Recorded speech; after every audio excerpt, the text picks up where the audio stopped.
Hello dear students, आइए आज की क्लास में डिस्कस करेंगे कुछ और ही इंपॉर्टेंट एमसीक्यूज। इन टोटल आज 10 एमसीक्यूज में लेकर के आई हूं। ध्यान रखिएगा, आप किसी भी एग्जाम की तैयारी कर रहे हो, theory is definitely important, but MCQ या ऑब्जेक्टिव्स का सॉल्विंग बहुत ही ज्यादा इंपॉर्टेंट होता है, चाहे वो आप किसी भी लेवल के एग्जाम का प्रिपरेशन कर रहे हो। इसलिए मेरी पूरी कोशिश रहती है कि ऑन अ डेली बेसिस आपको कुछ ना कुछ एमसीक्यूज प्रैक्टिस जरूर करवाओ, जो कि आज के लेवल के अकॉर्डिंग रहे। आइए शुरू करते हैं with the very first question.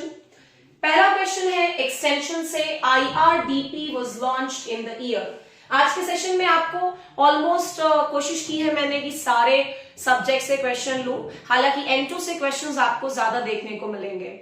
IRDP यानी कि इंटीग्रेटेड रूरल डेवलपमेंट प्रोग्राम, इसको लॉन्च किस ईयर में किया गया था, ये क्वेश्चन है। और जैसा कि आप सभी बच्चे जानते हैं कि आप किसी भी पीजी एंट्रेंस एग्जामिनेशन की तैयारी करो या फिर आप CUET का प्रिपरेशन कर रहे हैं या REO RHO या agriculture teacher, whatever exam it is, extension education से क्वेश्चन आना ही आना है। So integrated rural development programme, बच्चों ध्यान रखिएगा, was launched in the year 1980। 1980 में इंटीग्रेटेड रूरल डेवलपमेंट प्रोग्राम को लॉन्च किया गया।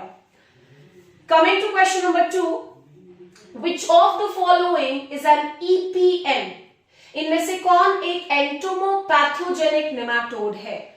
एंटोमोपैथोजेनिक नेमाटोड पे बेस्ड एमसीक्यूज मैंने इससे पहले भी लिए हुए हैं।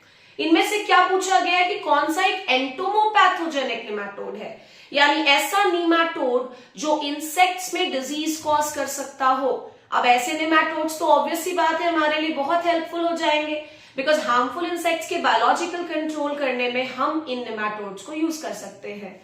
आइए ऑप्शंस पढ़ते हैं। पहला इज हेटेरोरैप्टाइडस, दूसरा है रैबिडाइटिस, तीसरा है Mononchoides and the last option is all of the above. तो EPN इनमें से है बेटा ऑप्शन नंबर 1, यानी हेटेरोरैबिडाइटिस। बहुत ही अच्छा क्वेश्चन मैं कहूंगी, डेफिनेटली आप अपने नोट्स में से ऐड कर ले। कमिंग टू क्वेश्चन नंबर 3, ये जो पर्टिकुलर क्वेश्चन है ये एनवायरमेंटल साइंस पर बेस्ड क्वेश्चन है। एनवायरमेंटल साइंस वाला पार्ट REO RHO और एग्रीकल्चर टीचर में नहीं है, लेकिन हर लेवल के पीजी एंट्रेंस एग्जामिनेशन में एनवायरमेंटल साइंस इंक्लूडेड है। और ये क्वेश्चन आइए पढ़ते हैं, EPA was passed in which year? EPA यानी कि एनवायरमेंटल प्रोटेक्शन एक्ट, बहुत ही ज्यादा इंपॉर्टेंट है environmental science point of view से। अब EPA जो है वो कब लॉन्च किया गया या कब पास किया गया? 1986, 1982, 1970, all of the above. So the correct answer is 1986। अब इसी क्वेश्चन के साथ आप मुझे कमेंट करके बताएं कि एयर एक्ट और साथ ही साथ वाटर एक्ट किस ईयर में पास किए गए थे। बहुत ही इंपॉर्टेंट क्वेश्चन, हर वो एग्जाम जिसमें एनवायरमेंटल साइंस पूछा जाता है, डेफिनेटली आपको ये क्वेश्चन काम आने वाला है।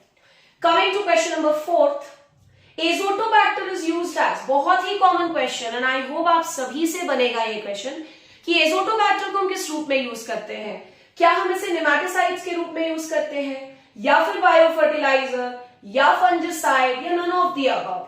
तो आपको बता दूं कि एजोटोबैक्टर को कॉमनली बायोफर्टिलाइजर के रूप में यूज किया जाता है। आई एम वेरी श्योर कि आप में से सभी बच्चों से ये क्वेश्चन डेफिनेटली बना होगा। आइए आ जाते हैं इसके बाद क्वेश्चन नंबर 5 पर। बहुत अच्छा और बहुत नया क्वेश्चन, बहुत ही नया। एंटोगनाथस हेड पूछा गया है।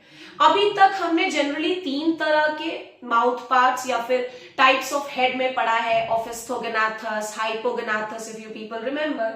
अब इसमें पूछा है एंटोगनाथस माउथ पार्ट इनमें से किस पर्टिकुलर इंसेक्ट ऑर्डर में देखने को मिलता है।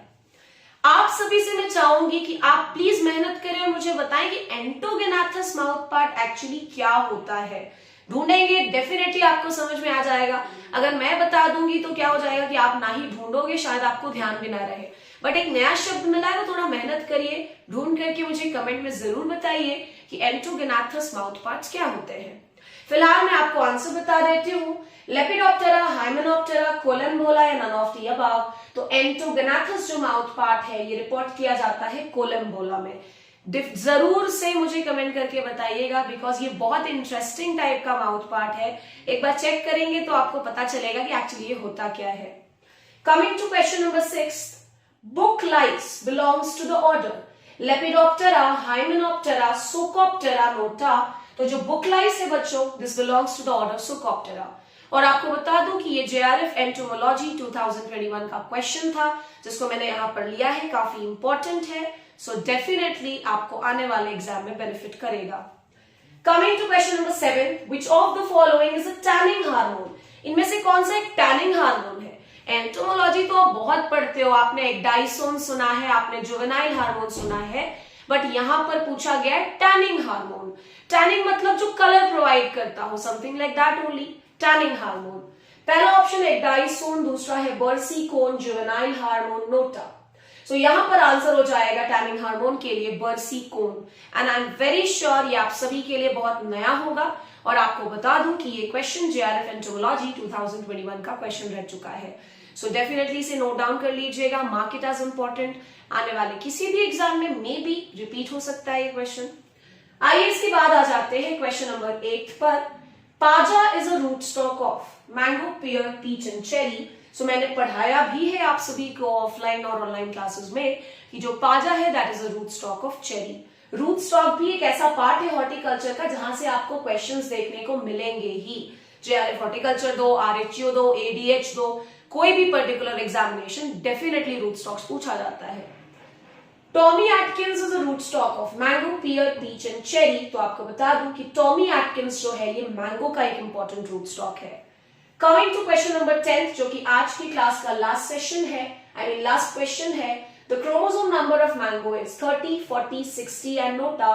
तो आपको बता दूं that the chromosome number of mango is 40। That was an easy question, काफी इजी था, इनफैक्ट सभी को पता भी है। ग्राउंडनट का भी क्रोमोसोम नंबर 40 होता है, ध्यान रखिएगा। So this was all about today's session. Next class में मैं किसी पर्टिकुलर ऑथेंटिकेटेड एग्जामिनेशन का क्वेश्चन पेपर डिस्कशन शुरू करूंगी। So please do join that session also. Till then पढ़ते रहिए। Thank you so much.